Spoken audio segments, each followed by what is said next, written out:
Assalamualaikum warahmatullahi wabarakatuh.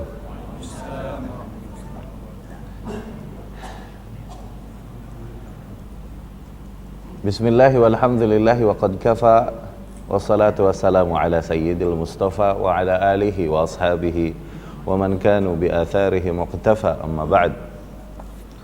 Wa bismillahi ma sya'allah la yasuqul khaira illa Allah. Bismillahi ma sya'allah la yusrifu su'a illa Allah. Bismillahi ma sya'allah fama min ni'matin famin Allah. Bismillahi ma sya'allah fala hawla wa la quwwata illa billahil aliyyil azim.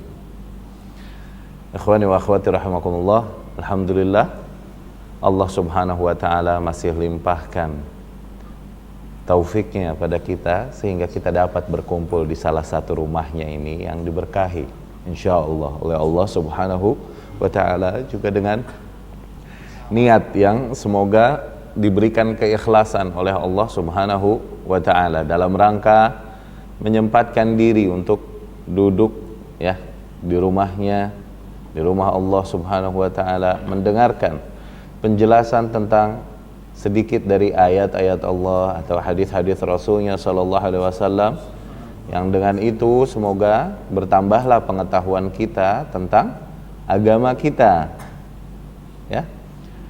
Dengan bertambahnya pengetahuan kita tentang agama kita, semoga dari situ bertambah pula lah kualitas ibadah kita yang tidaklah Allah jadikan kita di muka bumi kecuali untuk hal itu, untuk dalam rangka beribadah kepada Allah subhanahu wa ta'ala. Tayyib, berbicara tentang ahlus sunnah.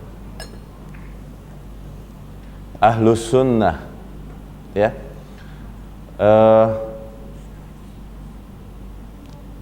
kita semua insyaallah ahlus sunnah. Baik, kita ahlus sunnah.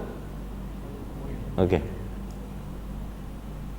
Tadi semua sholat maghrib. Hah? Sholat maghrib tadi semua? Kenapa sholat maghrib? Kita kan ahlus sunnah doang, bukan ahlul wajib. Sholat maghrib wajib apa sunnah? Ayo. Oke, kita ahlus sunnah apa ahlul wajib? Come on. Mau ahlul wajib apa ahlus sunnah?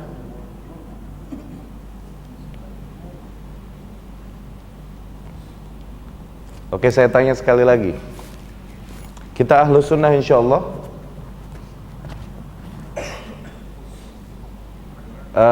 Ramadan kemarin puasa insyaallah.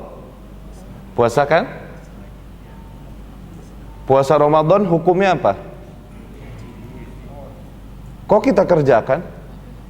Kita kan ahlus sunnah, bukan ahlul wajib. Sebelum berbicara tentang sunnah, maka sebaiknya kita coba fahami dulu makna dan hakikat dari kata sunnah itu. Itu yang harus difahami. Dikarenakan kekeliruan yang terjadi seringkali berangkat dari kusutnya informasi yang ada. Apa kusut? Bahasa Malaysianya kusut ya. Kusut ya. Berangkat dari kusutnya informasi atau pengetahuan yang ada pada kita, yang seringkali membawakan kepada salahnya atau kelirunya pemahaman kita. Oke? Kita akan lihat dulu makna dan hakikat dari kata sunnah. Boleh coret-coret ya?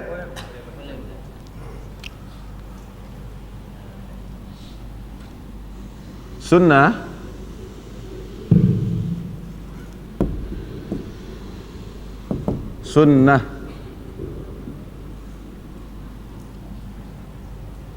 secara bahasa,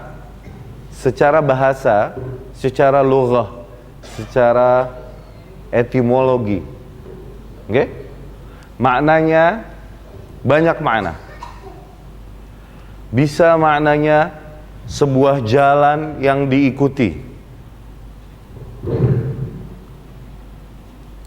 Sebuah jalan yang berjalan orang-orang di atas jalan tersebut. Afwan, sebentar.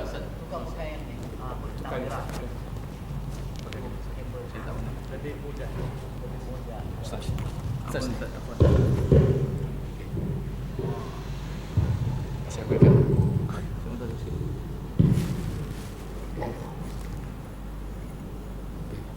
Oh, segitu. Oke. Kantong Anda nggak muat lagi.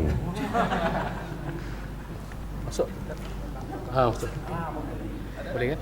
Oke. Ya. Tayyib. Boleh ya? Oke, boleh. Syukran. Ayo, ngaji, concentration. Ingat, awas. Yang ana alami dulu sampai sekarang masih ketika mengaji, syaitan mengganggu kita dari segala penjuru. Dari depan, belakang, kiri, kanan, atas, bawah. Pasti. Karena apa? Karena syaitan gak suka ketika manusia melangkah ke arah kebenaran. Maka dari situ seringkali salah satu waktu tidur yang paling nyenyak, yang paling ajib adalah ketika khutbah Jumat. Iya gak? Syaitan lakukan segala cara, bahkan dibisik-bisikan hal-hal yang seolah-olah menasehati. Salah satu gangguan syaitan yang anak alami seringkali ketika anak menjadi pelajar dan masih kita alami sampai sekarang adalah dimana apapun yang terjadi ketika proses transformasi keilmuan, apapun yang terjadi itu mesti menarik perhatian kita sehingga akhirnya memalingkan konsentrasi kita kepada ilmu tentang Allah, ilmu tentang Rasulnya dan agamanya. Handphone seseorang berbunyi di situ. Tririt. Gitu kan? Ada yang masuk. Padahal kita telah lihat orang yang masuk ini ribuan kali. Tapi ketika lagi ngaji, dia masuk menarik. Semua hal yang terjadi akan memalingkan perhatianmu dari. Fahami hal ini. Ini masalik, celah-celah syaitan. Tayyib.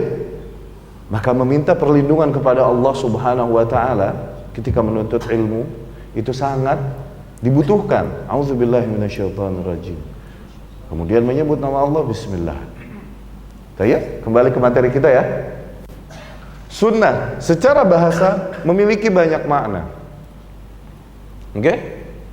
Salah satu maknanya adalah jalan yang diikuti.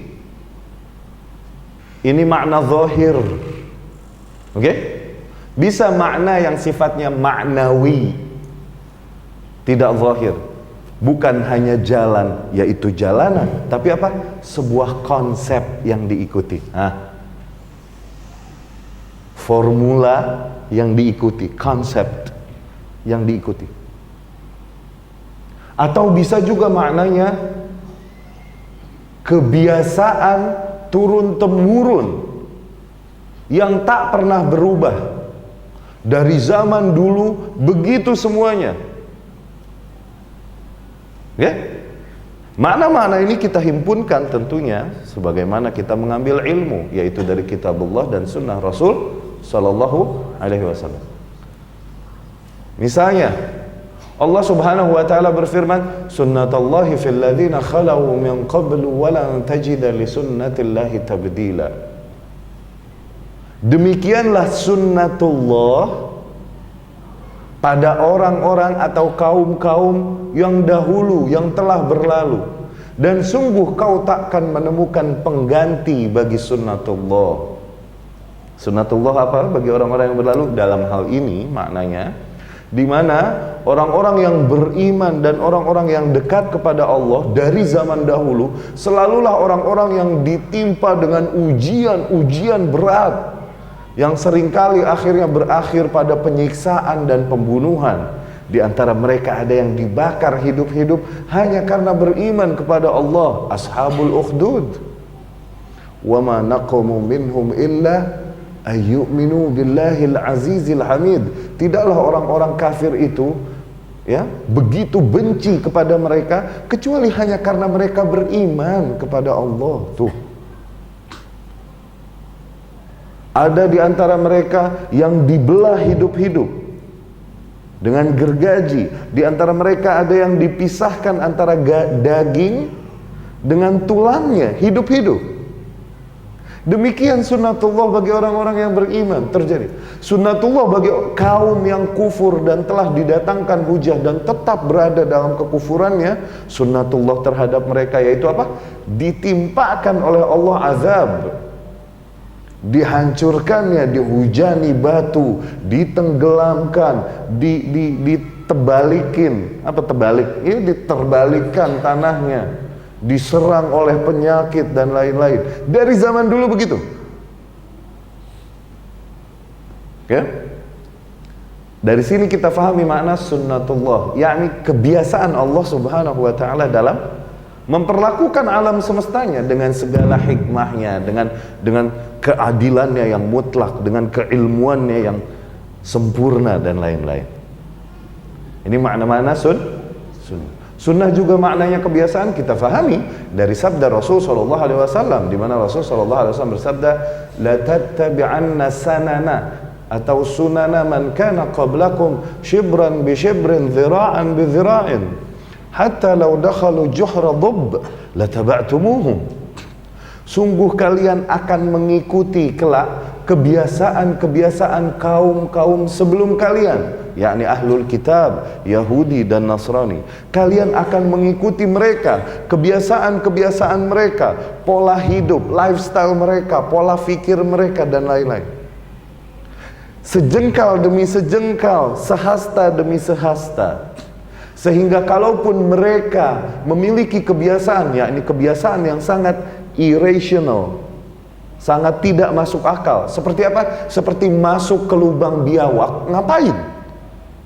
Kebiasaan yang silly, yang ridiculous, yang konyol. Oke?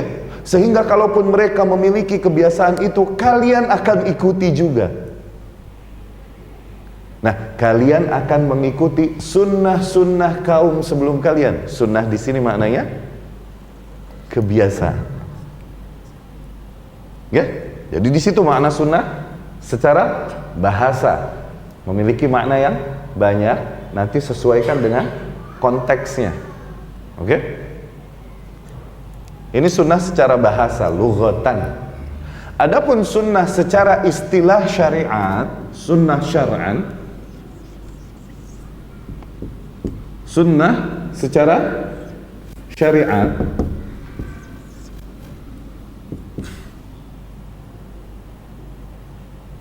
maknanya istilah sunnah ketika kita berbicara agama seperti yang kita omongin tadi, ahlus ini istilah sunnah secara syariat yang perlu kita fahami sehingga tidak kusut. Okay? Secara syariat ini, menurut istilah syariat, sunnah, banyak ulama memberikan tafsiran, definisi. Nanti masing-masing memberikan definisi sesuai dengan background keilmuan masing-masing. Okay? Ahli hadis bilang apa? Ahli fikih bilang artinya apa? Usuliyun bilangnya apa? Mutakallimun bilangnya apa? Beda-beda. Namun apabila kita lihat definisi-definisi yang diberikan, dapat kita himpun dua nilai umum. Dua nilai umum, kira-kira seluruh definisi ini dapat kita jadikan dua definisi global terhadap makna sunnah dari sisi syariat. Yang pertama, sunnah dari sisi fikih. Fikih atau hukum. Maka sunnah di dalam sisi fikih adalah salah satu hukum di antara hukum syariah, hukum fikih yang 5. Hukum fikih 5 apa aja? Ayo, hukum fikih 5 apa aja? Wajib, sunnah, mubah, makruh, haram. Tuh, hukum fikih yang 5. Maknanya hukum-hukum Islam tidak keluar dari 5 ini dari sisi fikih. Oke? Itu apa? Wajib. Yang apabila dikerjakan mendapat pahala dan tidak dikerjakan mendapat dosa. Sunnah. Nah, sunnah ini di sini maknanya adalah amalan-amalan yang apabila kita kerjakan dapat pahala, tidak dikerjakan pun tidak dapat dosa, namun merugi. Karena apa? Karena terlewat satu keutamaan yang besar. Contoh, sholat qobliyah subuh, sunnah fajr. Okay? Rasul bersabda, khairun minad dunya wa ma fiha. Itu lebih baik daripada dunia dan seluruh isinya.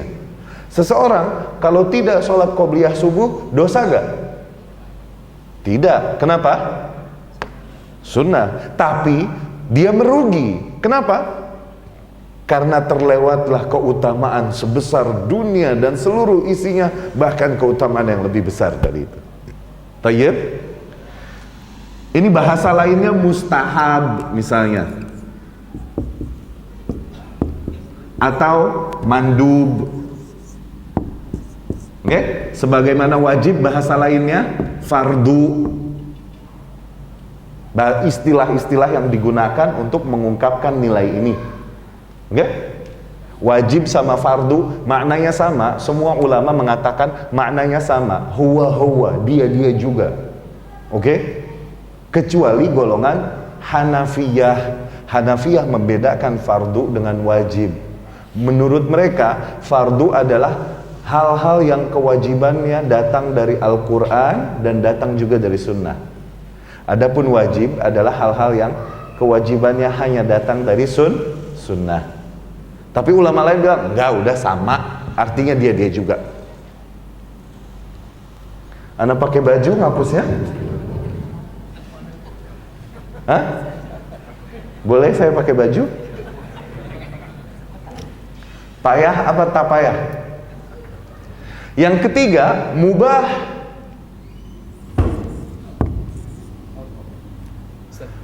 Jazakallah khairan. Mubah. Tayyib. Artinya apa? Mubah artinya apa? Boleh. Kata orang Malaysia bilang boleh. Orang Indonesia bilang boleh. Orang Malaysia bilang bolehlah Kak Ros. Kata Upin Ipin. Artinya boleh. yakni hal-hal yang boleh kau lakukan sebagai bentuk nikmat Allah. Allah persilahkan kalian. Tafadhol, please, silahkan. Okay? Kemudian makruh, mulai dibenci, tidak disukai oleh Allah, tapi belum dosa. Tapi Allah mengatakan lebih cenderung menganjurkan, syariat menganjurkan untuk tinggalkan. Oke? Barulah sampai haram. Iya. Jadi kalau mau dibuat garis seperti ini, maka di sini wajib. Oke? Di sini titik netral, mubah, neutral. Di sini udah bahaya, haram. Ini udah daerah merah warnanya. Merah. Di sini udah kuning. Oke? Di sini masih netral. Di sini bagus, masih wajib dan sunnah. Sini makruh, sini haram. Tayyib, dapat difahami? Sunnah maknanya yang pertama, sunnah dari sisi syariat, maknanya yang pertama adalah salah satu hukum di antara hukum-hukum syariah yang 5, yaitu sesuatu yang apabila dikerjakan seseorang mendapat pahala, dan apabila tidak dikerjakan pun tidak mendapat dosa. Oke? Dari sisi apa tadi? Fiqh. Tayyib. Yang itu dulu dapat difahami ya. Oke. Nah, kita kenal lah sholat qobliyah, ba'diyah, duha, tahajud, itu sunnah dari sisi. Oke? Ada sunnah yang lain lagi, ini lebih umum daripada yang ini. Ini dari sisi usul, theology, dasar-dasar agama, pondasi agama. Dari sisi usul, Sunnah di sini maknanya, seluruh hal yang datangnya dari Rasul Sallallahu Alaihi Wasallam. Nah, semua ajarannya Rasulullah Sallallahu Alaihi Wasallam. Apapun yang Rasul sampaikan di dalam masa hidupnya, di Mekah 13 tahun berdakwah, kemudian di Madinah 10 tahun meninggal, masa dakwah Rasul 23 tahun. Semua yang kita tangkap di sini dan juga masa sebelum kenabian 40 tahun, jadi total 63 tahun. Semua yang kita fahami, yang kita dapat sahih, benar memang dari Rasul Sallallahu Alaihi Wasallam, yang diriwayatkan oleh para ulama dalam riwayat-riwayat yang kita kenal dengan nama hadis. Dalam riwayat yang kita kenal dengan nama hadis. Sekali lagi, sunnah dari sisi ini, seluruh ajarannya Rasulullah Sallallahu Alaihi Wasallam, semua apa yang disampaikan oleh Rasulullah Sallallahu Alaihi Wasallam. Nah, sunnah di sini, maka ketika ulama rahimahumullah melihat hal ini, para imam sejak zaman salafus saleh, baik dari sahabat, tabi'in, tabi'ut tabi'in, kemudian kan keilmuan agama ini mengalami proses penyempurnaan, sehingga akhirnya mulai dipermudahlah oleh para ulama, dibuat, dispesifikasikan maksudnya. Rasul tuh nggak ada pelajaran pada masa hidupnya. Oke, hari ini pelajaran fikih, besok pelajaran hadis, besok pelajaran tafsir. Nggak ada. Islam datang brek segitu, udah. Nanti dipilih-pilih oleh ulama yang berkaitan dengan perkataan Rasul. Ini sini. Yang berkaitan dengan hukum-hukum, ajaran Rasul yang berkaitan dengan hukum-hukum, masukin ke fikih. Ajaran Rasul yang berkaitan dengan tafsir, apa-apa yang ada di dalam Al-Quran, masukkan ke tafsir, gitu. Ini ulama yang buat. Rukun Islam ada 5. Rasul pernah nggak ngajarin? Rukun Islam berapa? Rukun Islam di Malaysia berapa? Di Indonesia 5 ya. Oke? Rukun Islam 5, rukun iman 6. Oke. Rasul pernah nggak bilang rukun Islam 5, rukun iman 6? Ada nggak? Ini ulama yang menggabungkannya, yang menjadi tujuannya mempermudah kita awam untuk belajar. Oke?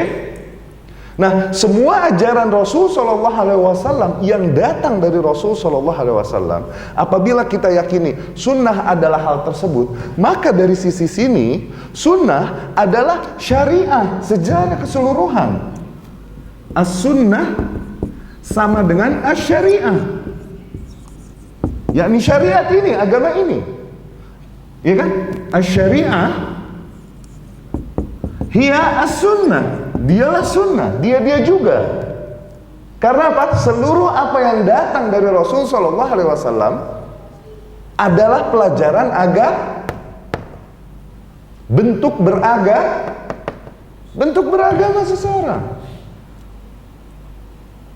Ini tafsir yang diberikan Imam Barbahari rahimahullah, Imam Malik ibnu Anas, dan seluruh imam ahlu sunnah, semuanya. Oke? Sunnah ini umum, lebih global. Yang jelas segala hal yang datangnya dari Rasul Sallallahu Alaihi Wasallam, maka dia mencakup wajib juga, iya kan? Mencakup juga sunnah secara fikih gitu. Tadi kan wajib, ya kan? Sunnah. Terus mubah, makruh, ya kan? Sama haram. Nah, sunnah, apabila sunnah dari sisi usul maknanya adalah seluruh ajaran Rasul Sallallahu Alaihi Wasallam, maka dia mencakup semua hal ini, bukan hanya di sini. Contoh, sunnahnya sholat zuhur apa? Maknanya hukum syariat pada sholat zuhur apa? Sholat zuhur apa? Nah itu Sunnahnya khomer apa? Khomer tahu kan? Minuman keras. Minuman keras, ya. Genteng batu di blender dikasih air, keras. Minuman keras. Sunnahnya khomer apa? Maknanya ajaran Rasul tentang khomer apa? Haram. Sunnahnya riba apa? Maknanya ajaran Rasul tentang riba apa? Sunnahnya sholat tahajud apa? Sunnah atau mustahab atau mandub. Enak gak? Mulai difahami gak? Dapat difahami ya? Jadi gak kusut. Ahlu sunnah. Tadi kenapa sholat maghrib? Kan sholat maghrib wajib, bukan sunnah. Nah tuh, karena makna sunnahnya kusut. Karena beberapa orang ada yang berkata, kenapa sih kita ributin ini, ributin itu kan cuma sunnah, bukan wajib. Nah itu.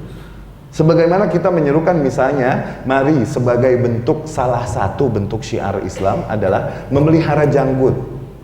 Kemudian orang, apaan sih, itu kan sunnah. Loh, sunnahnya kemana dulu?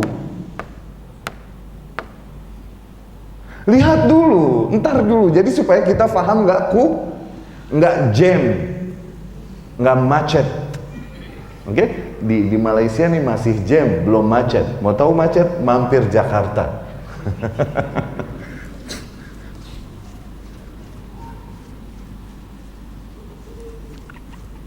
Dapat difahami sampai situ? Oke? Tayyib.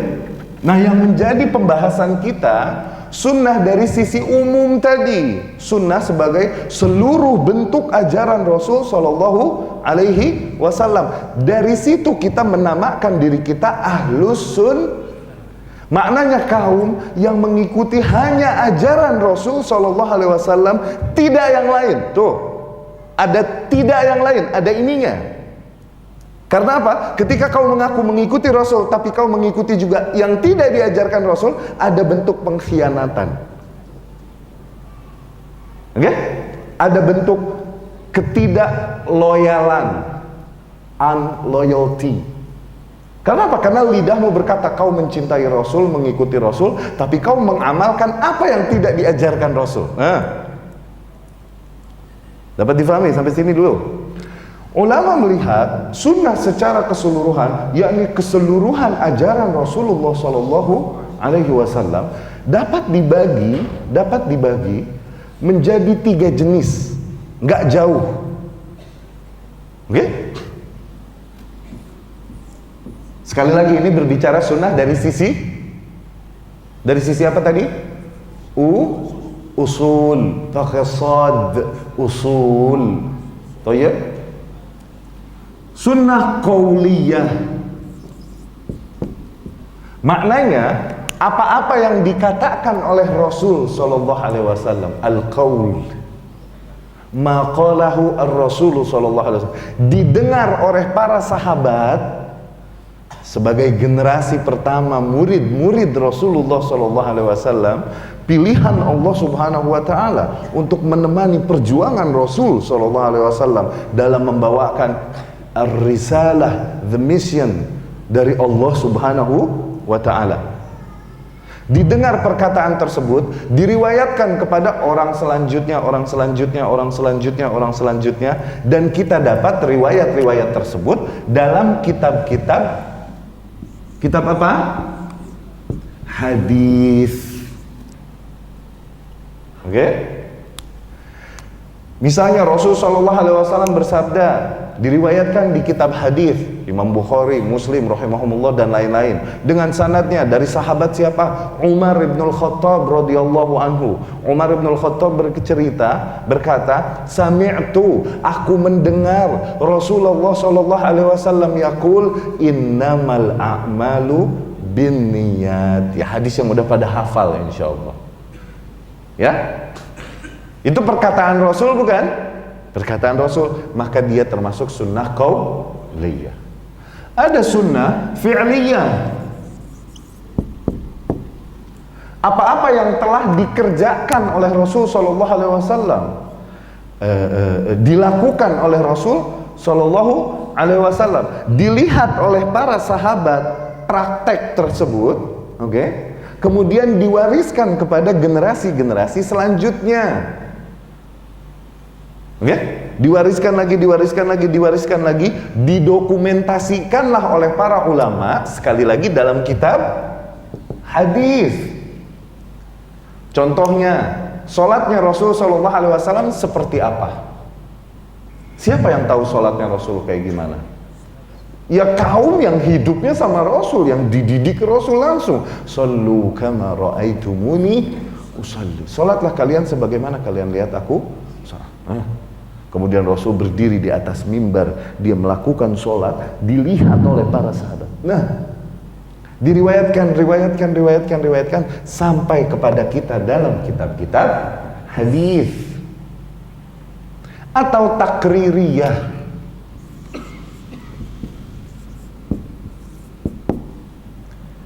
Takririyah maknanya keputusan yang datang dari Rasul Shallallahu Alaihi Wasallam semasa hidupnya. Apakah Rasul membenarkan, ataukah Rasul melarang? Contoh, satu hari ketika Rasul Shallallahu Alaihi Wasallam sholat, ketika sami'allahu liman hamidah, seorang sahabat ada yang berkata di belakangnya, Rabbana walakal hamd hamdan katsiran thayyiban mubarakan fih. Setelah selesai sholat, Rasul bertanya, siapa yang barusan ngomong begitu? Seorang sahabat mengaku, ana ya Rasulullah, aku ya Rasul. Rasul berkata, ra'aitu bid'an wa thalathin atau sab'in, aku melihat puluhan malaikat turun, mereka semua berebut untuk menulis pahala dari apa yang kau katakan itu. Ya, pujian nggak? Besar nggak? Agung nggak?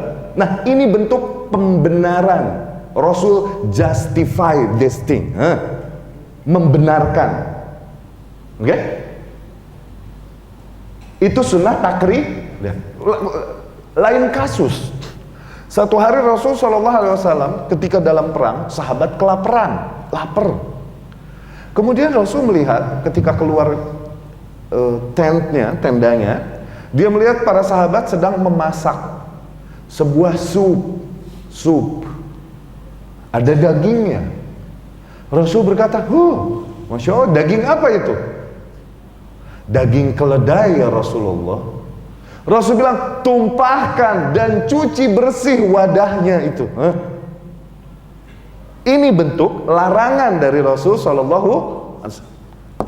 Takrir ya. Atau sesuatu yang terjadi di zaman Rasul dan Rasul diam, tidak melarang, maka itu maknanya mubah. Karena kalau haram, Rasul wajib melarang. Contoh, Umar, Abdullah bin Mas'ud radhiyallahu anhum ajmain bercerita, kunna azilna fi zamanin Nabi sallallahu alaihi wasallam wa lam yanhana. Pada zaman Nabi sallallahu alaihi wasallam, kita biasa berazal. Azal maknanya afwan. Azal maknanya ketika seorang lelaki mendatangi istrinya, kemudian membuangnya di luar untuk menjaga jarak kehamilan. Jadi nggak dibuang di dalam, airnya dia buang di luar. Dan ini berjalan di antara para sahabat. Kita biasa melakukan azal dan Rasul tidak melarang kita. Maknanya hal tersebut mubah. Itu sunnah takriyah. Ini sekilas tentang sunnah, pendalaman makna sunnah dalam. Nanti apa hubungannya sunnah dengan Al-Quran dan lain-lain, ini harus kita fahami juga. Namun dalam pertemuan kali ini, yang lebih kita mau tekankan adalah, kalau begitu setelah itu semua, siapa ahlu sunnah? Siapa yang disebut ahlu sunnah? Karena apa? Karena semua orang, semua kelompok pasti mengaku ana ahlu sunnah. Tahu Ahmadiyah? Ada Ahmadiyah nggak sih? Di Malaysia ada gak? Di Indonesia ada Ahmadiyah. Kaum yang mengaku adanya Nabi setelah Nabi Muhammad SAW. Ini Nabi namanya Mirza Ghulam Ahmad, ya. Ketika ngomongin sunnah, mereka akan berkata kami orang sunnah. Dalil, mereka akan datangkan dalil dari hadis-hadis yang ada atau dari ayat-ayat yang ada. Oke? Mereka akan cari dalil-dalil yang membenarkan pendapat mereka. Sama Khawarij. Khawarij yang suka kafir-kafirin orang, menghalalkan darahnya dan melakukan boom, boom, boom. Khawarij. Oke? Ketika ngomong, mereka akan datangkan hujah-hujah yang membenarkan tindakan mereka. Hujah-hujah mereka datangkan dari ayat-ayat Allah di dalam kitabnya dan dari ajaran-ajaran Rasul Shallallahu Alaihi Wasallam di dalam sunnahnya. Maka siapa yang sebenarnya ahlu sunnah? Kita pun akan mengaku ahlu sunnah, bukan? Ketika ditanyakan apa yang kita lakukan, kita akan datangkan dalil-dalil dari Alkitab dan As-Sunnah. Ini sunnah, dengan ini jadilah sumber, bagi kaum muslimin dalam mengambil akidahnya, amalannya, nilai-nilai kehidupannya dan seluruhnya. Alkitab dan yaitu Al-Quranul Karim. Yang kedua As-Sunnah. Keduanya adalah wahyu. Keduanya wahyu. Allah Subhanahu wa taala berfirman, "Wa ma yantiqu 'anil hawa in huwa illa wahyu yuha." Tidaklah Muhammad sallallahu alaihi wasallam berbicara berdasarkan hawa nafsunya. Yang disampaikan selalulah wahyu yang didatangkan padanya. Maka sunnah seluruhnya wahyu, tentunya yang sahih. Tentunya yang sahih. Ketika sebuah hadis kita hukumi dhaif, maka tidak kita masukkan hal ini sebagai sunnah. Kenapa? Karena dhaif. Kita bilang menjadi sunnah karena hadis tersebut riwayatnya kepada Rasul sahih dengan metodologi yang ada dan diturunkan oleh para ulama dalam bentuk ilmu yang dikenal dengan nama mustalahul hadis atau ulumul hadis. Ya, Alkitab dan As-Sunnah.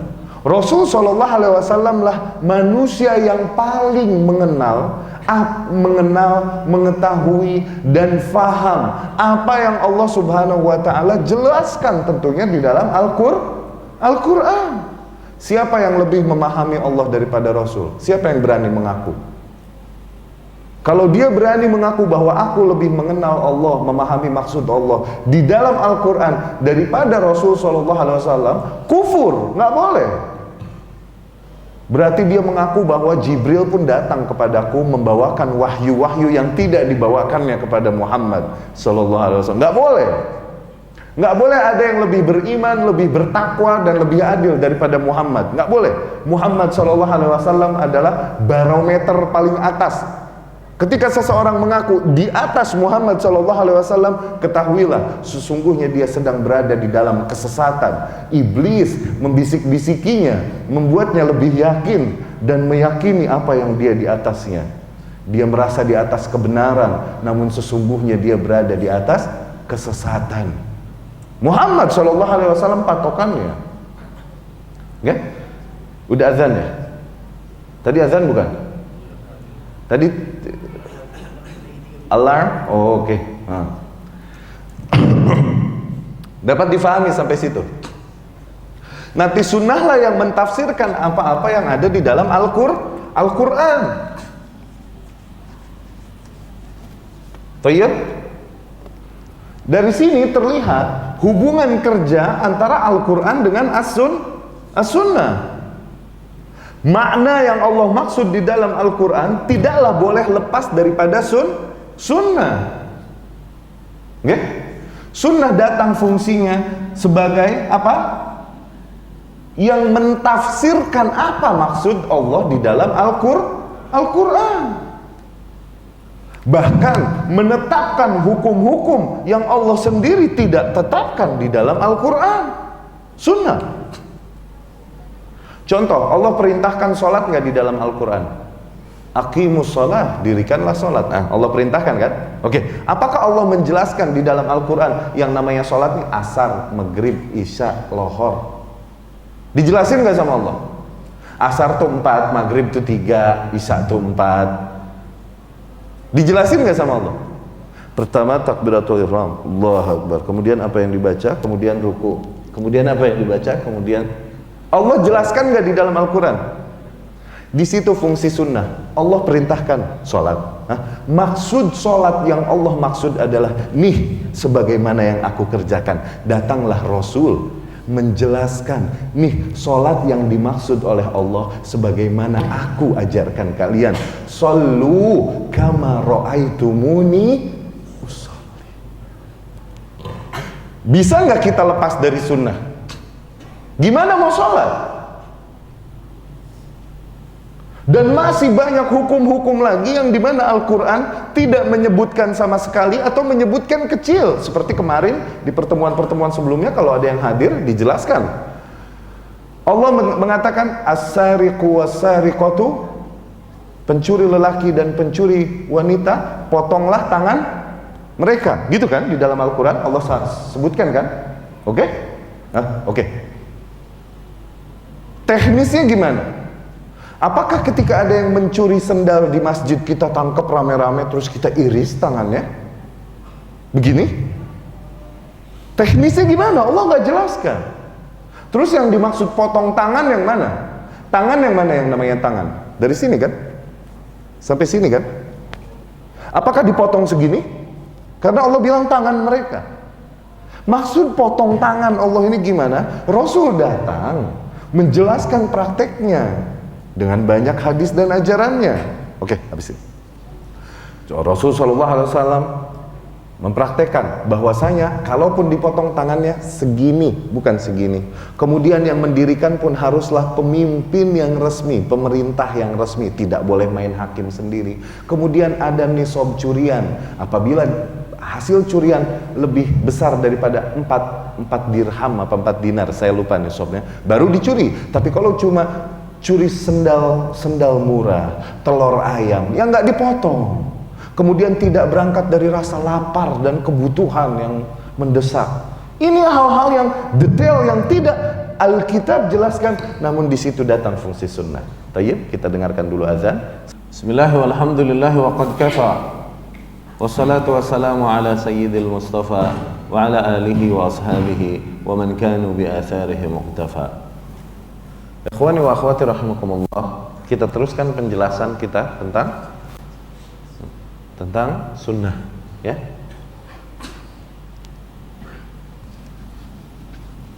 Demikianlah fungsi sunnah terhadap Al-Quran. Allah Subhanahu wa ta'ala mengajarkan kepada Rasul sallallahu alaihi wasallam apa-apa yang dimaksudkan oleh Allah di dalam kitabnya.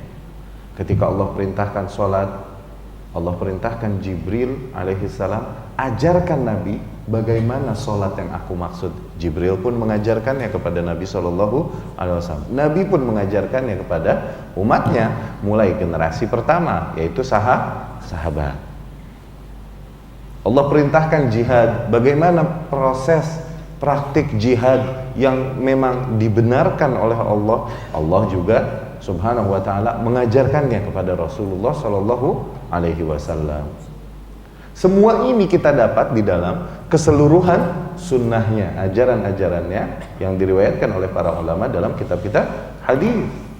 Maka janganlah aneh ketika seringkali kita menemukan hukum yang tidak ada di dalam sunnah, tidak ada di dalam kitab, namun ada di dalam sunnah.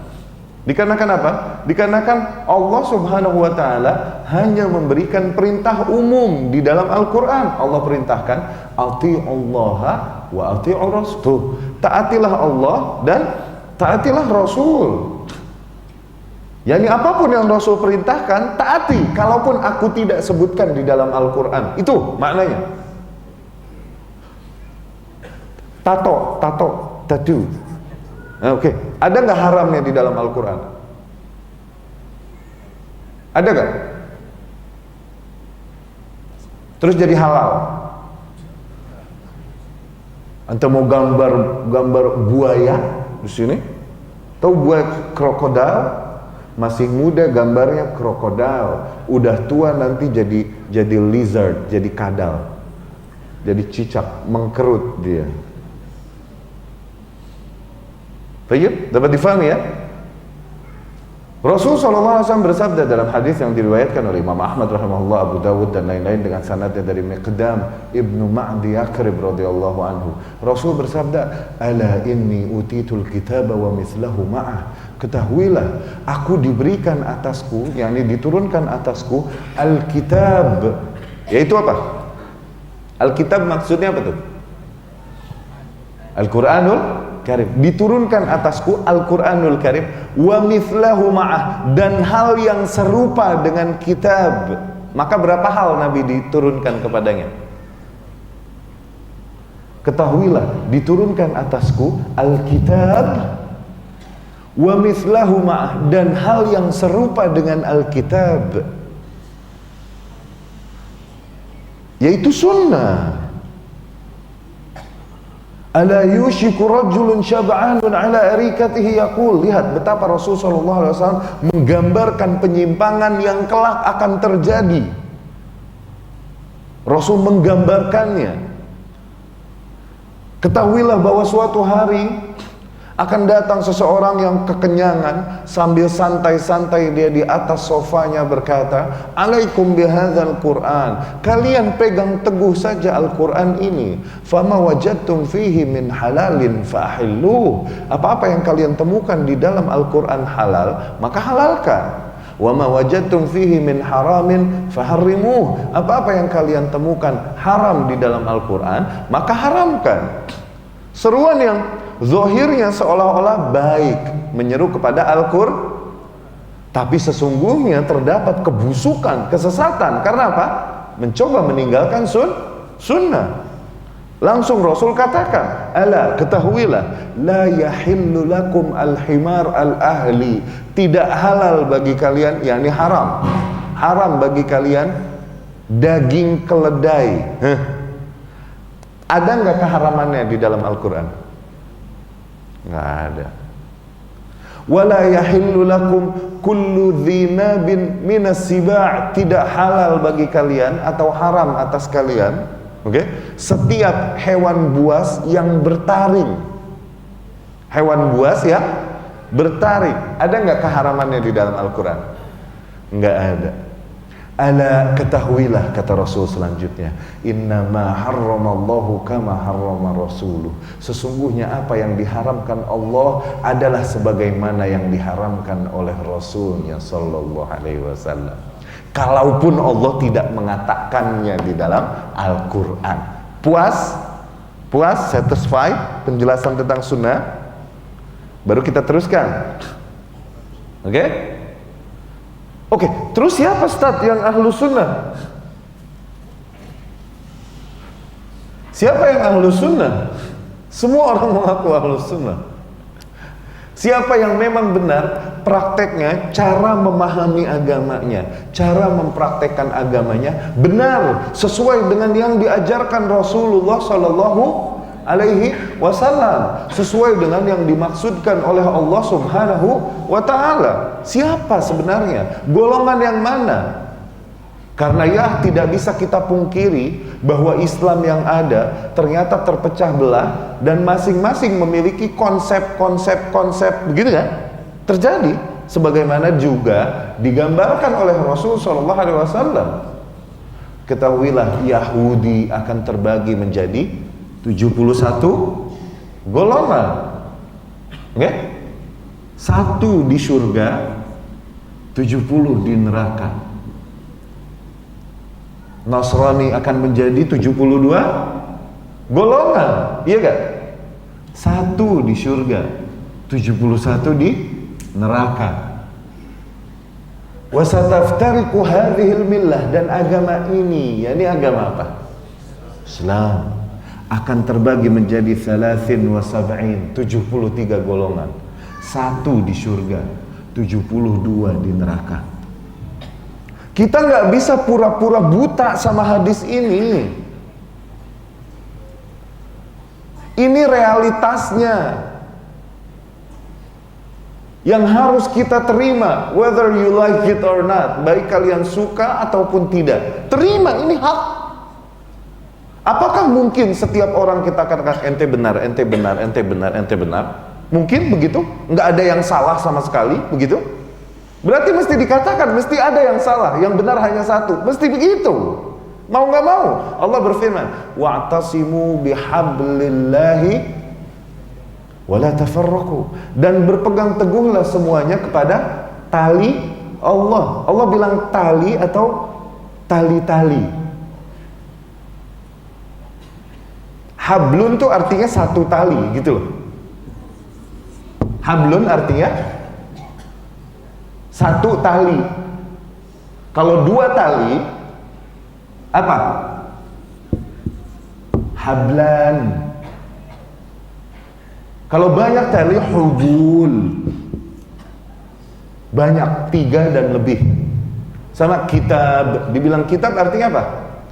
Satu buku. Kalau 2 buku, kitaban. Kalau 3 dan lebih, kutub. Iya gak? Nah, sekarang Allah bilang, wa'tasimu bihablillahi jami'an. Berpegang teguhlah kepada talinya Allah. Berapa tali yang Allah sebut? 1. Maknanya apa? Maknanya apa? Maknanya sebagaimana yang Rasul sebutkan, bahwa yang benar itu cuma 1, yang lain keliru. Mau gak mau. Ini kita gak bisa pura-pura buta, pura-pura tuli dari kenyataan ini. Bukankah kita beriman kepada hadis? Beriman gak kepada hadis sahih, kepada ajaran Rasul, kepada sunnah Rasul SAW? Suruh siapa bersaksi bahwasanya Muhammad adalah utusan Allah? Kau bersaksi, kau percaya Muhammad utusan Allah, maka terima kenyataan yang dibawakan olehnya, hakikat yang dibawakan olehnya. Terima, kalaupun terasa mungkin nggak enak, hak. Gimana dong? Terus siapa? Nah, ketika mencari siapa demikian, pastilah jadinya sensitif. Tidak semua orang siap menjadi objektif. Tidak semua orang siap juga nantinya menerima kenyataan, kalaupun terasa pahit. Ini yang berat akhirnya. Seringkali ya akhi, kebenaran, seseorang tidak menapaki jalan kebenaran, oke? Bukan karena dia belum tahu bahwa yang itulah jalan kebenaran. Kalau memang dia belum tahu ternyata jalan kebenaran adalah jalan yang itu, wajar dia tidak menapakinya, iya kan? Tapi seringkali, banyaknya orang tidak menapaki jalan kebenaran karena apa? Karena dia tahu itu benar. Dia tahu itu benar, bukan tidak tahu. Namun resikonya, konsekuensinya berat, pahit, sehingga tidak mau dia mengikuti jalan itu. Sebagaimana kekufuran yang terjadi pada Abu Thalib. Abu Thalib bukan tidak percaya bahwa Rasul Muhammad adalah utusan Allah. Dia percaya.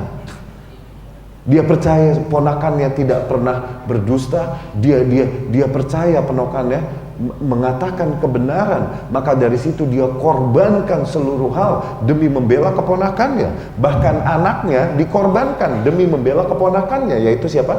Muhammad Sallallahu Alaihi Wasallam. Dia bilang, Ali ini anaknya, Ali kau tidur di kasurnya Muhammad, pakai selimutnya Muhammad, Muhammad kau pergi lari. Berarti kan nanti yang didobrak masuk rumah, yang kalau terbunuhlah Ali anaknya. Tuh lihat, dia korbankan anaknya demi menyelamatkan Rasul. Bukan dia nggak tahu, dia tahu Rasul benar. Tapi kalau aku ikuti dia, maknanya aku meninggalkan apa yang diajarkan oleh ayahku, kakekku, kampungku, nenek moyangku, kaumku, tradisi yang selama ini berjalan. Itu yang dia nggak mau. Bukan dia nggak tahu itu benar. Seringkali demikian yang hak seseorang tidak mau mengikutinya. Bukan hanya karena tidak tahu. Kalau emang nggak tahu, nggak dosa.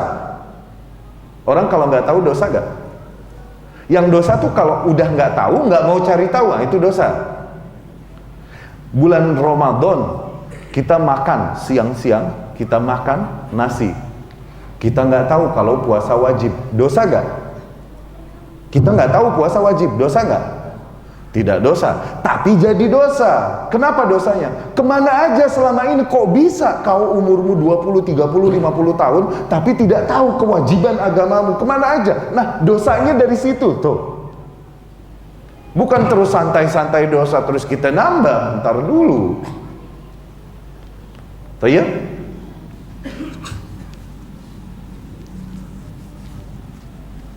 Apakah golongan A, golongan B, golongan C yang sebenarnya ahlus sunnah yang sesuai ajaran Rasul Sallallahu Alaihi Wasallam? Maka dalam mencari hal ini, dalam mencari kebenaran, yang pertama, yang paling tepat sesuai dengan ajaran Rasul Sallallahu Alaihi Wasallam dan tidak bisa kita pungkiri adalah para sahabat. Ini yang mesti kita yakini dulu. Mereka adalah kaum salafus saleh, generasi salafus saleh. Kenapa? Karena mereka hidup bersama Rasul. Kalau ada yang benar pada mereka, Rasul benarkan. Kalau ada yang salah pada mereka, Rasul salahkan. Tuh, sallallahu alaihi wasallam, radhiyallahu anhum ajma'in. Maka kita katakan bahwa memahami Islam dan mempraktikkan Islam yang benar, yang sesuai dengan ajaran Rasul Sallallahu Alaihi Wasallam adalah yang dimana seseorang memahami dan mempraktikkan Islam sesuai dengan salafus saleh.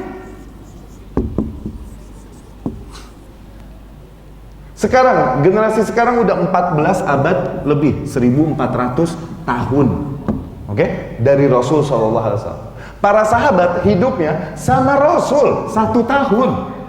Maksudnya 1 masa bersama Rasul Sallallahu Alaihi Wasallam. Yang mana yang paling mungkin dekat kepada Rasul? Yang mana yang paling mungkin sesuai dengan ajaran Rasul? Yang hidupnya 14 abad setelah Rasul, atau yang hidupnya barengan sama Rasul? Yang mana yang paling mungkin? Dan generasi inilah yang menjadi patokan kaum muslimin, para ulama, para imam dari zaman ke zaman. Seluruh imam ahlu sunnah, baik yang mazhabnya sekarang ada, sebagaimana kita kenal Imam Hanafi, imam ahlu sunnah, ada berapa? Siapa aja? Imam siapa? Hanafi, namanya siapa? Siapa namanya? Imam ahlu sunnah nih. Ente ahlu sunnah bukan? Come on. Ente ahlu sunnah bukan? Oke. Kita nih Indonesia, Malaysia, Syafi'iyah banyaknya. Imam Syafi'i ini bukan namanya. Nama aslinya siapa? Barakallahu fikum. Lahirnya di mana? Gurunya siapa? Muridnya siapa? Kitabnya apa aja? Bisa nggak baca kitabnya?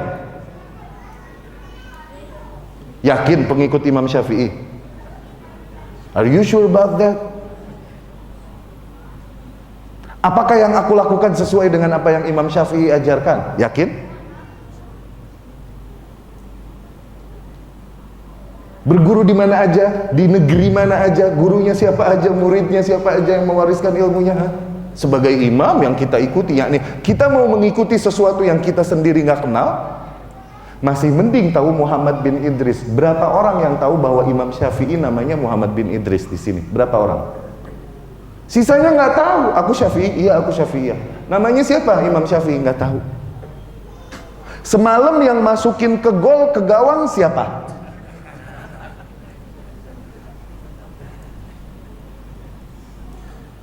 Seringkali kitanya lebih mengenal tokoh-tokoh kafir bahkan, sementara tokoh yang kita mengaku mengikutinya kita nggak kenal. Iya nggak? Siapa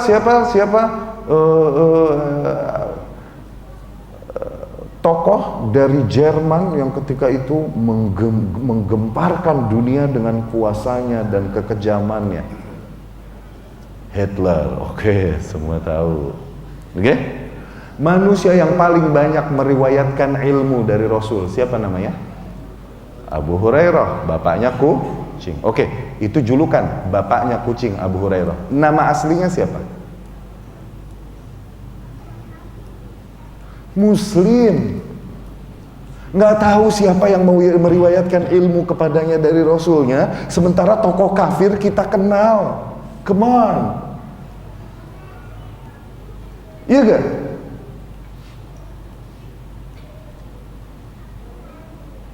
Kita akan lebih hafal artis Hollywood, pemain bola kafir. Anak-anak suruh diam dulu, suruh diam.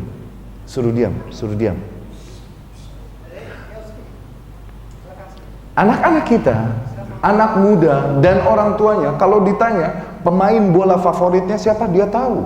Tim favoritnya siapa aja, dia absen di luar kepala. Hafal.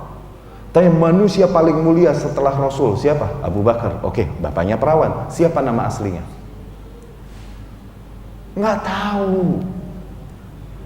Inilah parahnya kita. Betapa kita jauh dari ajaran agama yang memang datang dari Rasul Shallallahu Alaihi Wasallam, yang memang dibawakan oleh syariah kita.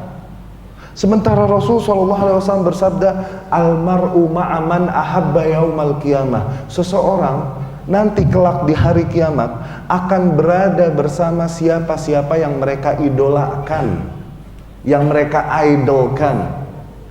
Anas ibnu Malik berkata, sungguh aku tidaklah pernah sesenang ketika aku mendengar hal ini dari Rasul Shallallahu Alaihi Wasallam. Amalanku sedikit, pengorbananku untuk Islam sedikit, namun aku bersaksi bahwa demi Allah aku mencintai Abu Bakar, aku mencintai Umar, Utsman, Ali, dan dengan itu Allah akan jadikan aku bersama mereka di hari kiamat. Kalaupun amalanku, pengorbananku tidak sebesar mereka. Enak gak? Sekarang gimana yang terjadi ketika anak-anak kita yang dihafal adalah kafir pemain bola, kafir Hollywood? Di mana? Masa sama Abu Bakar? Striker MU siapa? Apa? Striker Lazio, pelatihnya. Seringkali kita hafal, tapi ditanya sahabat yang mencintainya saja adalah bentuk amal soleh. Mencintai mereka itu bentuk amal soleh, apalagi mengikuti mereka. Mencintai mereka bentuk amal soleh, menjadikan kita bersama mereka tuh, menyelamatkan kita. Dosa kita banyak, Allah ampuni, dan Allah tinggikan kita di posisi yang mulia bersama para sahabat hanya karena cinta kita tuh. Sekarang apa yang terjadi kalau yang kita cintai, kita idolakan adalah kafir? Karena dusta cinta kita kepada sahabat, imam, para ulama. Ketika ditanya siapa namanya aja nggak tahu, maka itu cinta yang dusta, gombal. Ya, kembali kita nasihati diri kita, saudara kita, adik, anak-anak kita agar lebih mengenal Islam. Lebih mengenal Islam, karena demi Allah, semulia dan senikmat apapun dunia ini fana, nggak lama. Ada kehidupan yang nanti itu, yang lebih abadi. Al-lailu mahma talat fahiya qasirah, wa dunya mahma 'azumat fahiya haqirah. Malam sepanjang apapun tetaplah malam yang pendek, kelak akan timbul matahari. Begitupun dunia, semulia apapun kita, sebanyak apapun kenikmatan dunia yang kita miliki, tetaplah dunia ini singkat dan hina. Singkat karena kelak kita akan kembali ke dunia yang lebih abadi, oke? Dan hina ketika dibandingkan dengan nikmat-nikmat yang ada di dunia yang nanti kelak. Tayyib? Jadi start playing around. Berhentilah bermain-main. Mulai sikapi hidup ini dengan lebih serius, dengan lebih serius. Jangan seolah-olah kita mengejar nikmat-nikmat duniawi, seolah-olah kehidupan cuma di dunia ini doang. Seolah-olah nanti nggak ada kehidupan lagi. Serem kan? Iya nggak? Ini pada bengong ngerti apa ada bahasa yang nggak difahami, langsung tanyakan ya. Kalau ada kata-kata yang tidak difahami, Ustaz ini atau langsung tanyakan. Takutnya ada penggunaan bahasa yang berbeda antara apa yang saya gunakan dengan apa yang difahami di sini. Tayyib. Kembali kepada siapa yang ahlus sunnah.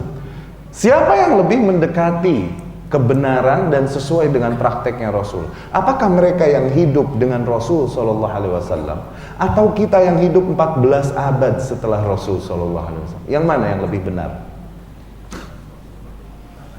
Tentunya adalah mereka yang hidupnya dengan Rasul Shallallahu Alaihi Wasallam. Maka dari situ Allah Subhanahu Wa Taala dan Rasulnya Shallallahu Alaihi Wasallam merekomendasikan para sahabat sebagai apa? Sebagai petunjuk bagi umat-umat setelahnya.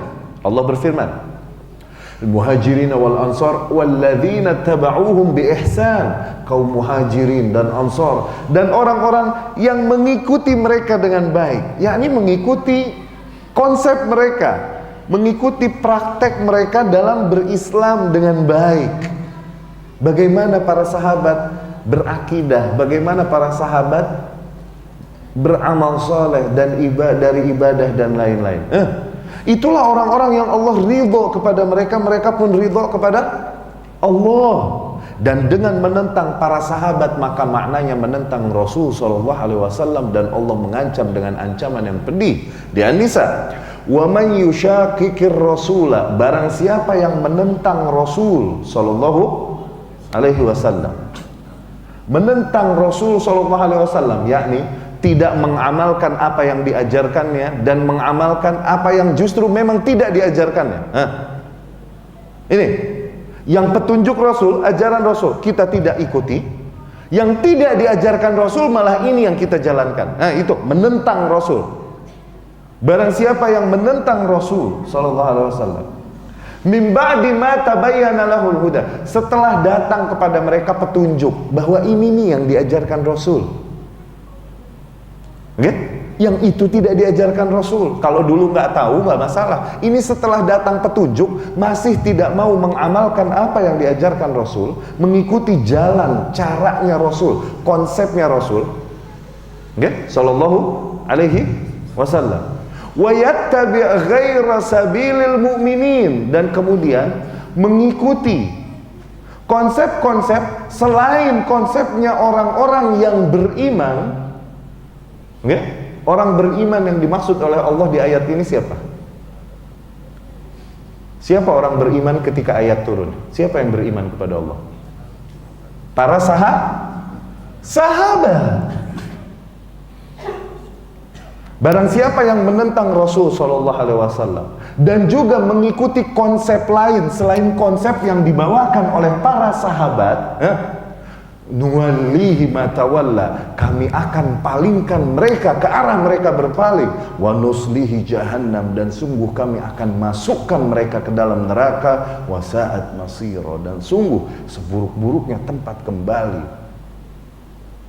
Maka di ayat itu Allah jelaskan kewajiban untuk mengikuti apa yang diajarkan Rasul SAW dan mengikuti cara sahabat radhiyallahu anhu dalam praktik Islam, mengikuti para sahabat bagaimana mereka berpraktik dalam Islam, bagaimana mereka berakidah, bagaimana mereka beramalan.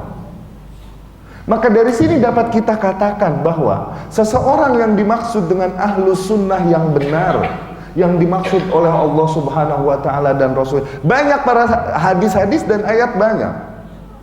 Satu pertemuan tidak akan pernah cukup untuk menjelaskan seluruh ayat, hadis, dan riwayat dalam kewajiban mengikuti Rasul dan para sahabat. Bahkan 10-20 kali pertemuan tidak akan pernah cukup.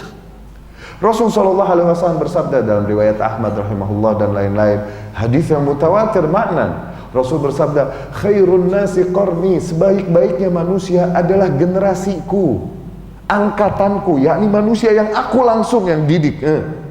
Tsummal ladzina yalunahum, kemudian orang yang datang setelah mereka, kemudian orang yang datang setelah mereka, tabi'in dan tabi'ut tabi'in, yakni orang-orang yang masa hidupnya tidak jauh dari Rasul sallallahu alaihi wasallam. Mereka yang menjadi patokan kita dalam berislam. Bagaimana kita mau sholat? Lihat sahabat sholatnya gimana. Karena apa yang diajarkan sahabat adalah apa yang datang dari Rasul. Bagaimana kita mau berjihad? Dulu generasi sahabat dalam berjihad seperti apa? Apakah mereka nekat bunuh diri? Bagaimana berpraktek Islam, bagaimana berakidah, bagaimana meyakini, memahami ayat-ayat Allah. Dulu Rasul dan para sahabat memahaminya dan meyakininya seperti apa. Ketika mereka begitu, maka kita begitu. Udah. Jangan kita dahulukan akal kita, perasaan kita untuk membantah apa yang datang dari Rasul SAW dan diajarkan, disampaikan oleh para sahabat. Karena kita adalah kaum yang mendahulukan Al-Quran dan As-Sunnah, bukan akal, bukan perasaan. Akal dan perasaan kita muliakan, namun kita tempatkan pada posisinya, yaitu setelah Al-Quran dan Sunnah. Baik.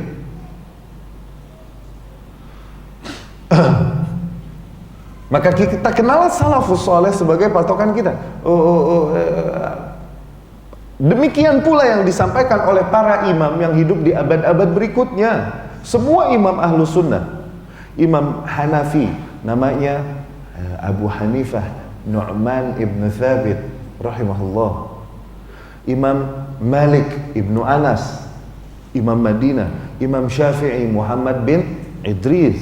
Imam Hambali Ahmad bin Hambal, dan seluruh imam-imam ahlu sunnah yang lain, Al-Auza'i, Al-Thawri, Sufyan ibnu Uyainah, Sufyan Al-Thawri, kemudian Ibnu Khuzaimah, kemudian juga dan lain-lain, banyak imam.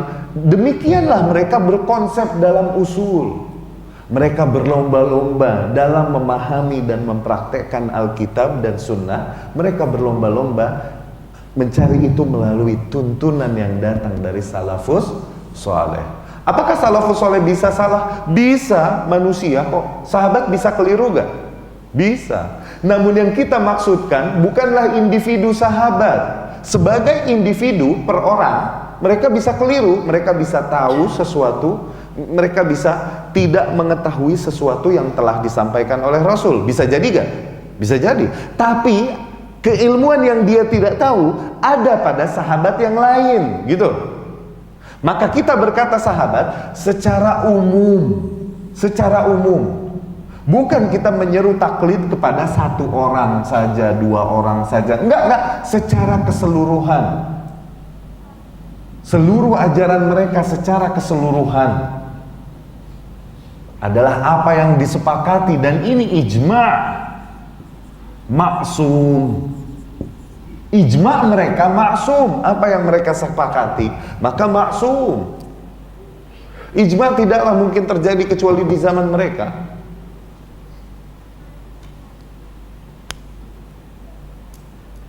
Baik.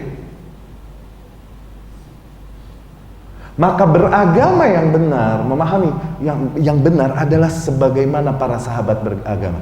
Demikian Imam Malik rahimahullah misalnya berkata, "Fama lam yakun yawma idzin dinan, falam yakunil yawma dina."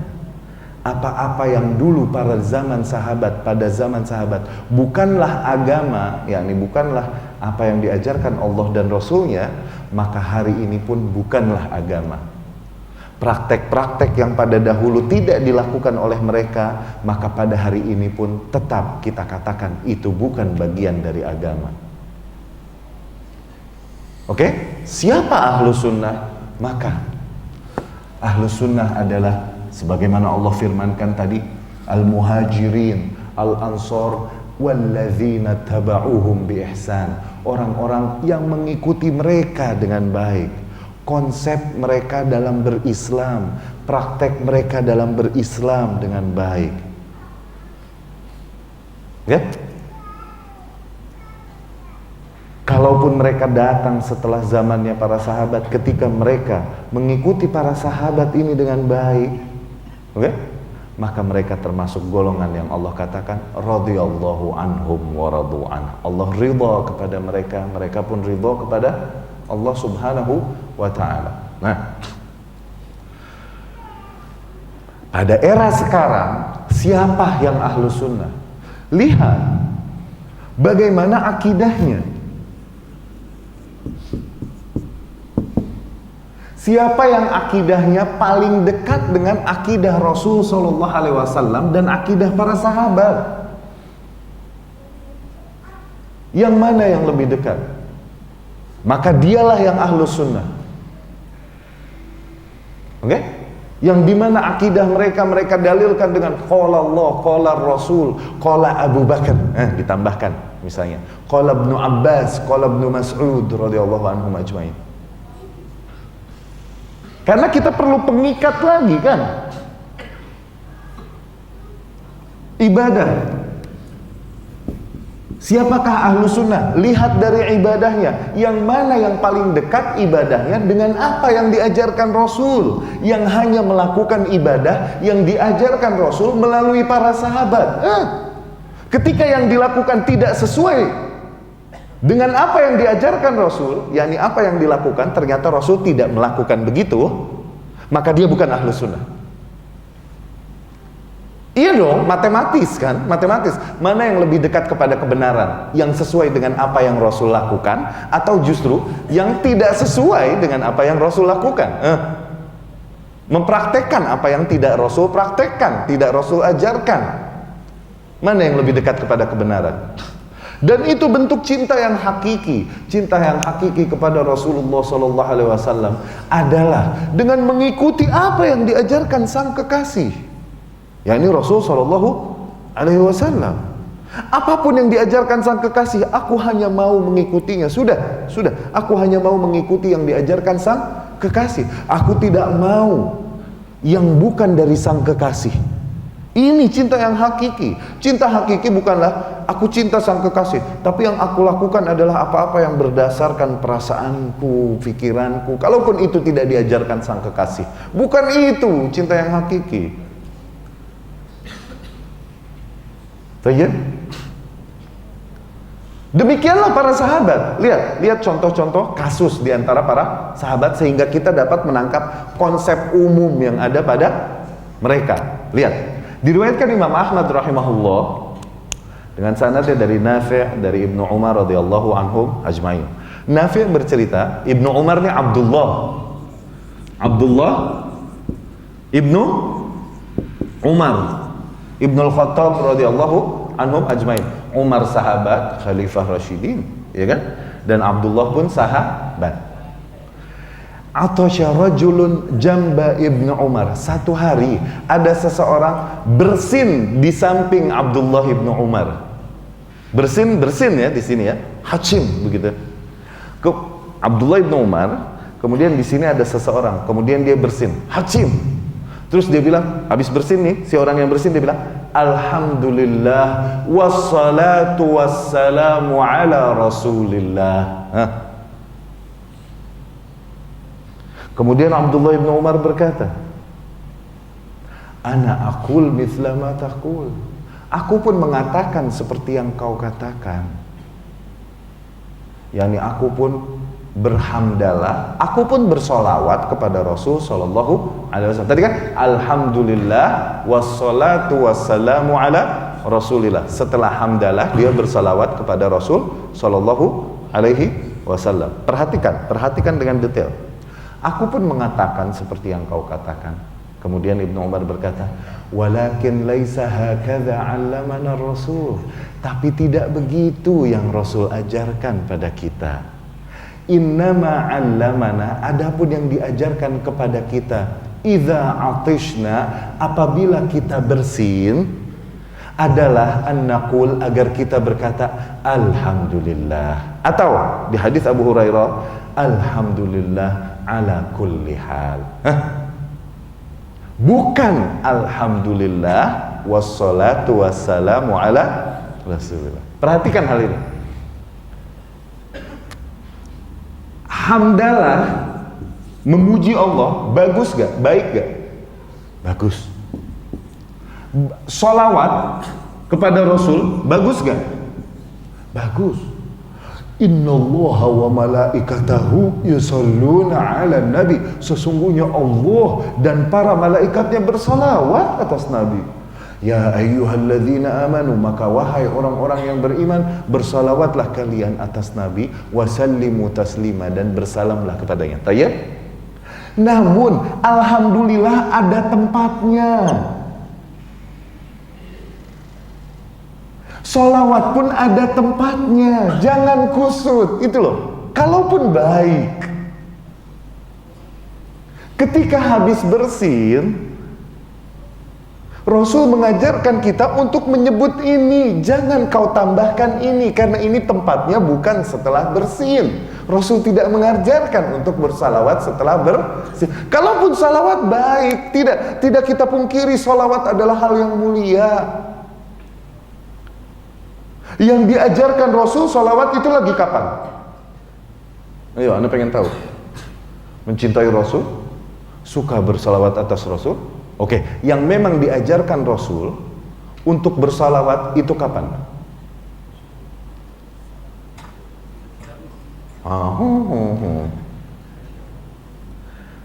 Salawat yang sempurna ketika apa? Ketika at-tahiyat.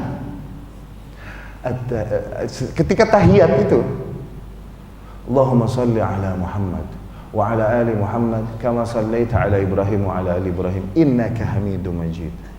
Allahumma barik ala Muhammad wa ala ali Muhammad kama barakta ala Ibrahim wa ala ali Ibrahim fil alamin innaka Hamidum Majid. Ini namanya as-salawat at-tammah, salawat yang sempurna. Dan waktu kedua diajarkan oleh Rasul, diperintahkan untuk bersalawat adalah ketika apa? Itu tadi lagi at-tahiyat, benar, udah, oke? Yang kedua lagi ngapain? Ketika mendengar namanya, setiap mendengar namanya, ya betapa kita kaum yang mengaku beriman mengikuti Rasul namun jauh dari tuntunannya. Apa? Dari tadi anak nyebut berapa kali nama Muhammad, namun berapa orang yang salawat atasnya? Mau ambil hadis lagi? Boleh? Ambil hadis lagi? Riwayatkan Imam Ahmad rahimahullah, Abu Dawud dengan sanadnya dari Abu Hurairah radhiyallahu anhu. Rasul sallallahu alaihi wasallam bersabda, "Raghiba anfu rajul, raghiba anfu mri'in, raghiba an raghma anfu mri'in, raghma anfu mri'in, raghma anfu mri'in." Ya, celaka, hina, celaka, hina, celaka, hina. Ya, wa ma yantiqu 'anil hawa, dia tidak pernah berbicara berdasarkan hawa nafsunya, yang disampaikan wahyu, yang disampaikan hak. Kalau dia katakan celaka, hina, maka hak pasti akan celaka dan hina. Takut nggak sahabat? Siapa ya Rasul? Siapa yang celaka dan hina? Karena yang dikatakan adalah hak. Tayyib? 3 golongan. Yang pertama, man dakhala alaihi Ramadan thumma salakh wa lam yughfar lah. Orang-orang yang masuk ke bulan Ramadan, Allah masih beri dia panjang umur sehingga dia mengalami Ramadan, oke? Kemudian Ramadan pun berlalu darinya namun masih belum diampuni bagi dosa-dosanya. Allah berikan kesempatan yang besar maknanya bagi kita untuk mencuci dosa kita di Ramadan. Berapa banyak orang yang meninggal dan tidak sempat dia mencuci dosa. Man shoma Ramadhana imanan wa ihtisaban ghufira lahu ma taqaddama min dzambi. Barang siapa yang berpuasa Ramadan berangkat dari keimanan dan mengharapkan balasan dari Allah, maka diampuni seluruh dosa-dosanya yang telah lalu. Oke? Maka Ramadan ini kesempatan emas. Orang yang celaka adalah orang yang diberikan kesempatan emas ini namun dia tidak gunakan kesempatan emas ini. Berlalu darinya Ramadan namun belum diampuni bagi dosa-dosanya. Kenapa? Karena dia tidak mengoptimalkan ibadahnya ketika Ramadan, atau karena dia memang tidak puasa ketika Ramadan. Celaka, hina. 1. Yang kedua, barang siapa ra'a walidah aw walidai, barang siapa yang melihat hidup, Allah kasih kesempatan masih hidup dengan salah satu dari kedua orang tuanya atau kedua-duanya, hidup dengan orang tuanya. Thumma mata, kemudian kedua orang tuanya dimati, namun mereka tidak dapat memasukkan anaknya itu ke dalam surga. Yang celaka dan hina adalah anaknya ini. Kenapa? Allah jadikan keberadaan orang tua ini hal yang sangat efektif bagi kita untuk menghapuskan dosa dan meraih tiket VIP, shoot, langsung ke surga. Berapa banyak orang yang Allah takdirkan tidak punya ayah dan ibu dan tidak mendapatkan birrul walidain. Kenapa? Nggak punya ayah dan ibu. Orang yang merugi adalah orang yang hidup dia tahunan, belasan, puluhan tahun dengan orang tuanya, namun dia tidak berbakti dengan baik kepada orang tuanya, sehingga ketika orang tuanya meninggal, dia tidak mendapatkan tiket cepat masuk surga itu. Merugi, hina. 2. Oke? Yang ketiga, celaka dan hina, man idza dzukirtu indahu falam yusalli alayya. Celaka, hina, orang-orang yang ketika namaku disebut dia enggan bersalawat atasku. Berapa kali salawat dari tadi Anda sebut nama Muhammad?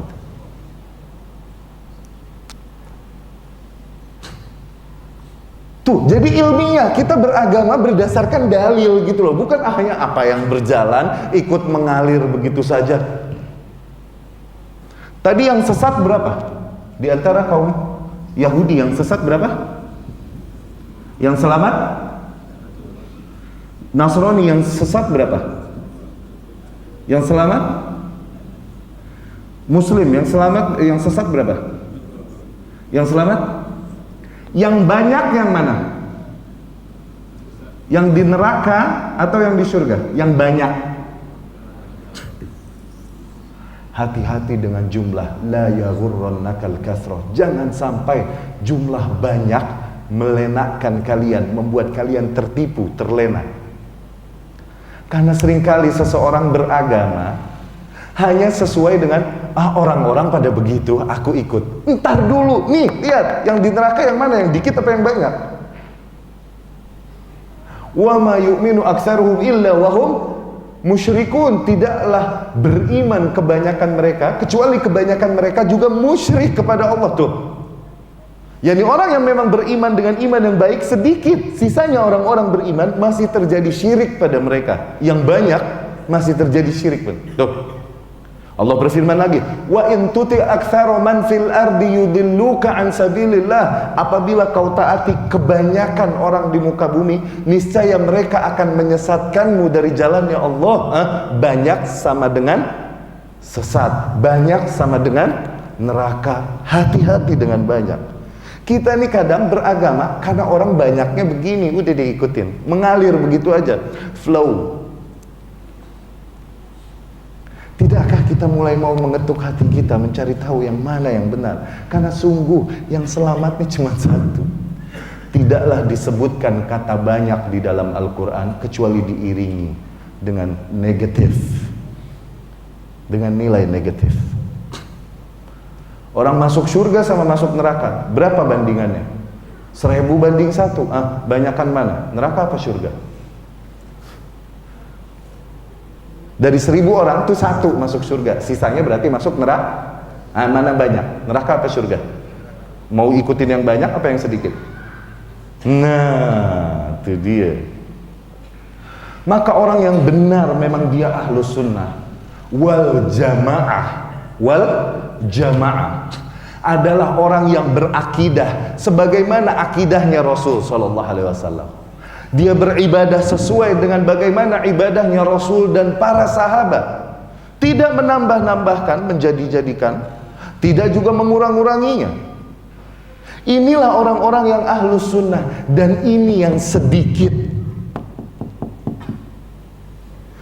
Itulah makna al-jamaah, ahlus sunnah wal jamaah. Ibnu Mas'ud berkata, al-jamaah yang dimaksud di dalam syariat kita adalah al-jamaah ma wafaqal haq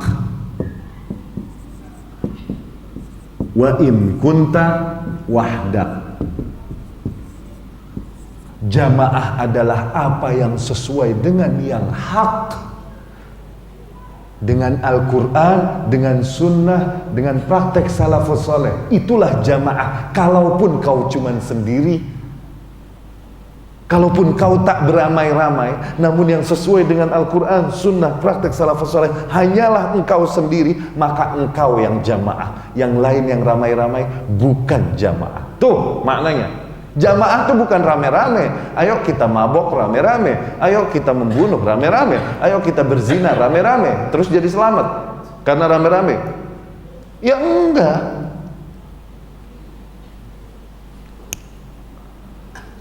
Tayyib.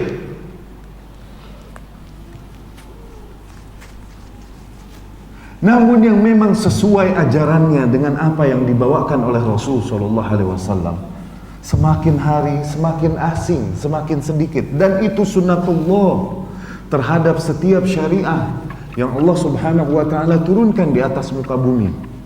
Karena orang-orang yang mengaku beriman kepada Rasul, kepada Nabi yang mereka diutus kepada mereka, selalu saja demikian tadi, menambahkan hal-hal baru yang tidak diajarkan oleh Nabi-Nabi dan Rasul-Rasul tersebut.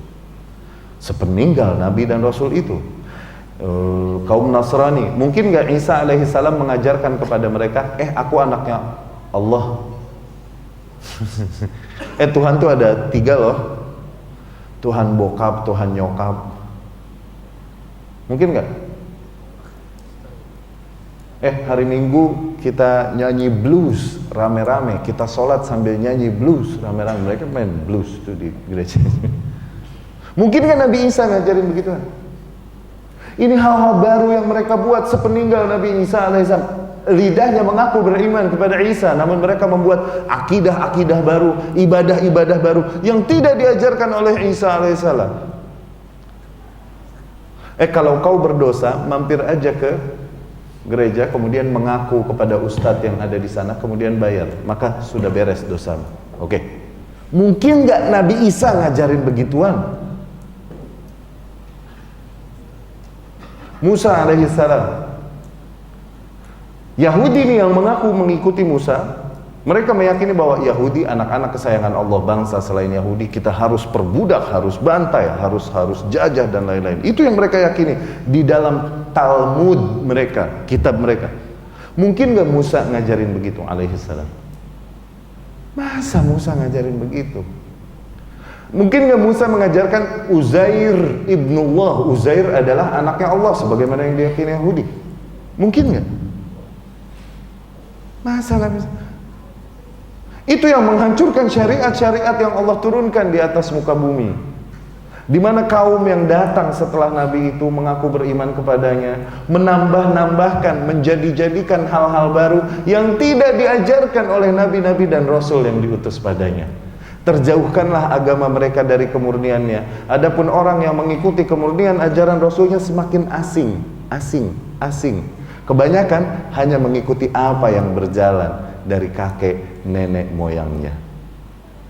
Disitulah fungsi Nabi datang menyeru manusia kepada kemurnian syariat yang diserukan oleh Rasul yang diutus sebelumnya. Ini beda antara Rasul dan Nabi. Kalau yang kemarin hadir akan pernah dapat materi ini. Rasul, Nabi, Rasul, Nabi, Rasul, Nabi, Rasul, begitu.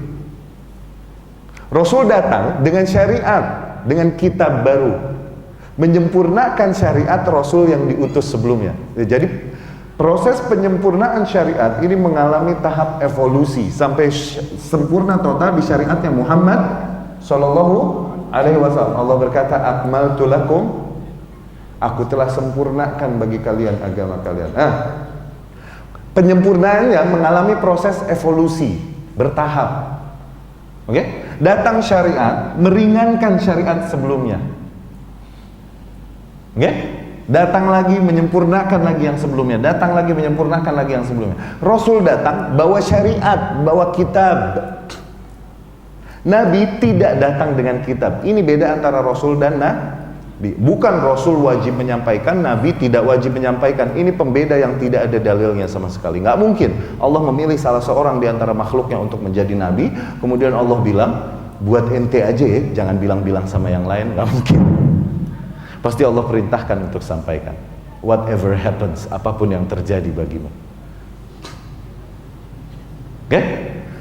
Namun orang yang mengaku Rasul tadi, yang mengaku mengikuti Rasul, beriman kepada Rasul, menambahkan hal-hal baru yang tidak diajarkan Rasul. Di situ fungsi Nabi, menyeru umat kepada agama yang hak sebagaimana yang diajarkan Rasul.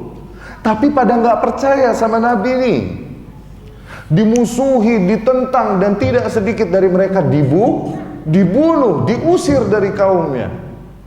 Kenapa? Bertentangan dengan apa yang banyaknya orang berjalan, dengan tradisi umum yang berjalan. Datang lagi syariat selanjutnya, datang lagi syariat selanjutnya, datang lagi syariat selanjutnya, sampai Isa alaihissalam. Isa Rasul apa Nabi? Ayo, kenapa nggak pede? Bawa kitab nggak? Bawa, berarti Rasul. Kalau Rasul pasti Nabi, kalau Nabi belum tentu Rasul, gitu. Oke? Setelah Isa alaihissalam, dia bawa kitab apa? Perjanjian baru. Musa alaihissalam perjanjian lama, Old Testament. Itu. Musa membawa Taurat. Isa membawa Injil, menyempurnakan Taurat.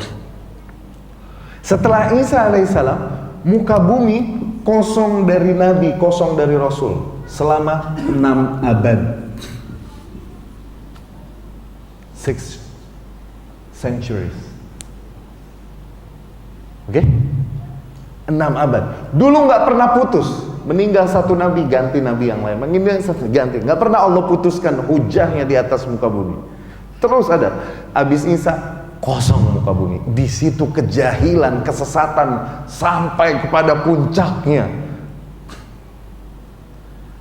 Kemungkaran terjadi sampai pada puncaknya, yaitu apa? Disembahnya Tuhan selain Allah di rumahnya Allah. Allah dipersekutukan di Ka'bah, berhala-berhala. 6 abad nggak ada yang mendirikan hujah di atas muka bumi. Tayyib, datanglah masa Muhammad sallallahu alaihi wasallam menyempurnakan syariat-syariat ini. Tayyib. Namun setelah Muhammad sallallahu alaihi wasallam meninggal, terjadi juga the same disease, penyakit yang sama dengan syariat sebelumnya, yaitu apa? Kaum yang mengaku lidahnya beriman kepada Muhammad sallallahu alaihi wasallam melakukan hal-hal yang tidak diajarkan oleh Muhammad, dan dia tahu itu nggak diajarin. Mending kalau nggak tahu, dia tahu itu nggak diajarkan oleh Muhammad sallallahu alaihi wasallam. Mereka melakukan hal itu semuanya. Terjadi penyakit yang sama, kan? Sayangnya setelah Muhammad SAW nggak ada nabi yang menyeru kepada kemurnian syariat. Jadi gimana dong di syariatnya Muhammad SAW? Disitulah fungsi ulama di syariatnya Muhammad. Para ulama.